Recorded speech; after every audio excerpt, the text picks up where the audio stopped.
out of this year's budget.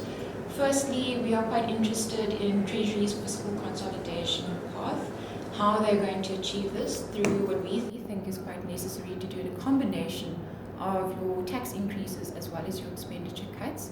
Secondly, we are also looking for any progress being made on structural reform. This, of course, is very important to accelerate trade growth prospects in South Africa. And then thirdly, we'll be looking for the subtleties around issues, whether this budget is going to be business friendly or are there some signs of government intervention coming through. So in terms of the impact on consumers, I think at the margin it will be a slightly more tough environment for consumers, given that tax increases are likely.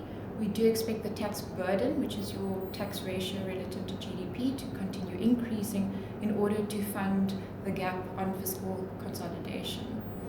In terms of the economy, of course, it can be good or bad. Good if we get some structural reforms in order to generate a higher level of trade growth. Bad if we continue to see a lack of progress being made on structural reform. In that kind of scenario, I then think South Africa remains stuck in a low growth environment. In terms of statistics, what are you actually looking for specifically? So we are looking for, we've had a look at potential revenue prospects that could come out of this year's budget.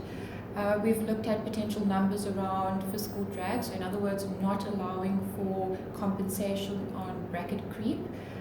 We think that there could be another implementation of a fuel levy to come through. There could also be further tax increases on your sin tax products, so things like alcoholic beverages or tobacco products. These three together could probably garner around 18 billion on a lowball estimate worth of revenues. Now we know that Treasury in the medium-term budget last year in October suggested that they have a bit of a shortfall of around 28 billion.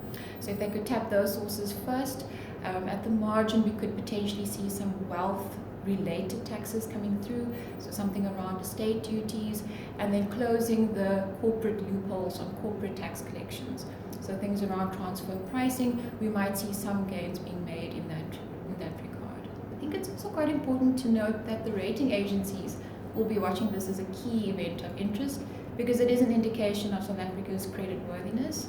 Here we'll be looking for South Africa's commitment to fiscal consolidation, the ability to stick to the expenditure ceiling, if there are any indications of structural reform that comes through to suggest that South Africa is moving towards a higher growth path, as well as trying to curb expenditures where possible, cutting out corruption, making savings on the fruitless and wasteful expenditure.